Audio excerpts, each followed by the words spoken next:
నేనండి మీ వదిన ఈరోజు మనం ఒక కేజీ చికెన్ ఫ్రైని ఇంట్లోనే సింపుల్‌గా, ఈజీగా, క్రిస్పీగా ఎలా తయారు చేసుకోవాలో చూసేద్దాం. ఇది బయట ఉంచినప్పటికీ 5 వారం రోజుల వరకు ఫ్రెష్‌గా ఉంటుంది. ఫ్రిడ్జ్‌లో అయితే 10-15 రోజుల వరకు ఫ్రెష్‌గా ఉంటుందండోయ్!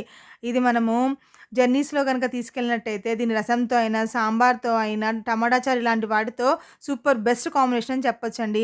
దీన్ని పర్ఫెక్ట్‌గా ఎలా తయారు చేయాలో చూసేద్దాం. దీనికోసం ముందుగా చికెన్ మసాలా కోసం ఒక ప్యాన్‌లో 1 ఇంచు దాల్చిన చెక్క, 4, 5 లవంగాలు, 4, 5 యాలుకలు, 4, 5 మిరియాలు. ముందుగా వీటిని లైట్‌గా ఫ్రై చేసుకోవాలి. ఇవి హాఫ్ ఫ్రై అయ్యాక మాత్రమే 2 టేబుల్ స్పూన్ ధనియాలను కూడా యాడ్ చేసి, ఈ మొత్తం మిశ్రమాన్ని గోల్డెన్ కలర్ వచ్చేంత వరకు ఫ్రై చేసుకొని పూర్తిగా చల్లారనివ్వాలి.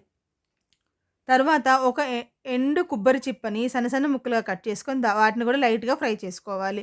వీటిని కూడా పూర్తిగా చల్లారనివ్వాలి. ఫస్ట్ ధనియాల్ని మెత్తగా పౌడర్ చేసుకొని, అదే మిశ్రమంలో ఈ ఎండు కొబ్బరి ముక్కలను కూడా వేసి మెత్తగా గ్రైండ్ చేసి, చివరగా ఒక వెల్లుల్లి పొట్టు తీసుకున్న రెమ్మల్ని వేసి కూడా పల్స్‌లాగా గ్రైండ్ చేసుకొని పక్కన ఉంచుకోవాలి. ఇప్పుడు ఒక కేజీ చికెన్‌ని తీసుకుంటున్నాను. శుభ్రంగా కడిగి ఒక ప్యాన్‌లో ఈ కేజీ చికెన్‌ని వేసి, దీనికి ఒక టేబుల్ స్పూన్ ఉప్పుని, హాఫ్ టేబుల్ స్పూన్ పసుపుని, 5 ఎంఎల్ వరకు ఆయిల్‌ని యాడ్ చేసి మూతబెట్టి, ఆ చికెన్‌లో ఉన్న వాటర్ అంతా బయటికి రిలీజ్ అయ్యి, అదే వాటర్‌లో ఆ చికెన్ ఉడికేంత వరకు ఉడికి, మొత్తం ఆయిల్ పీల్చుకొని డ్రై అయిపోవాలండి. అంతసేపు ఈ మొత్తం మిశ్రమాన్ని ఉడకనివ్వాలి. ఇప్పుడు పొయ్యి మీద ఒక ప్యాన్ ఉంచి డీప్ ఫ్రైకి సరిపడినంత ఆయిల్‌ని తీసుకొని బాగా హీట్ అవ్వనివ్వండి. ఆలోపు ఈ చికెన్ మొత్తం ఫ్రై అవుతుంది. పూర్తిగా వాటర్‌ని పీల్చుకొని ఇలా డ్రై అవ్వాలి. ఇలా డ్రై అయిన ముక్కల్ని పూర్తిగా చల్లారనివ్వండి. చల్లారాక ఆయిల్ బాగా హీట్ అయ్యాక ఈ చికెన్ ముక్కలను ఆయిల్‌లో యేసుకొని గోల్డెన్ కలర్ వచ్చేంత వరకు ఫ్రై చేసుకోవాలండి. ఇలా గోల్డెన్ కలర్ వచ్చేలాగా ఆ కేజీ ముక్కల్ని ఫ్రై చేసుకొని ఒక ప్లేట్‌లోకి తీసుకోండి. అవి పూర్తిగా చల్లారనిద్దాం. ఇప్పుడు ఈ మిగిలిపోయిన ఆయిల్‌లోనే మనం కొన్ని పచ్చిమిర్చిని కట్ చేసి ఒక 7, 8 పచ్చిమిర్చిని ఫ్రై చేసుకోవాలి. అదే ఆయిల్‌లో గుప్పెడంత కరివేపాకును కూడా వేసి ఫ్రై చేసుకోండి. ఇవి గార్నిషింగ్ కోసం, ఇన్‌స్టంట్‌గా తినడం కోసం వీటిని నంచుకొని తింటే సూపర్‌గా ఉంటుందండి.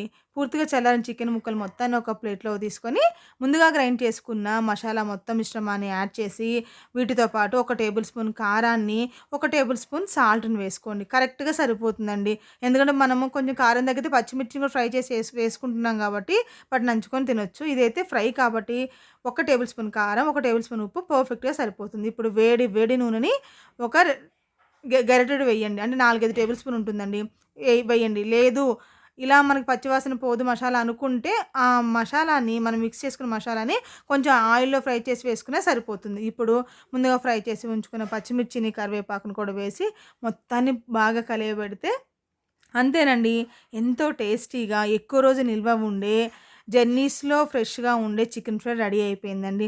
మీరు మీ ఇంట్లో ట్రై చేసి మీకు ఎలా కుదిరిందో నాకు కామెంట్ చేయడం అస్సలు మర్చిపోకండి. అన్నట్లు సబ్స్క్రైబ్ చేసుకోవచ్చు గదా! నా రెసిపీస్ నచ్చుతున్నట్లయితే లైక్ చేయడం అస్సలు మర్చిపోకండి.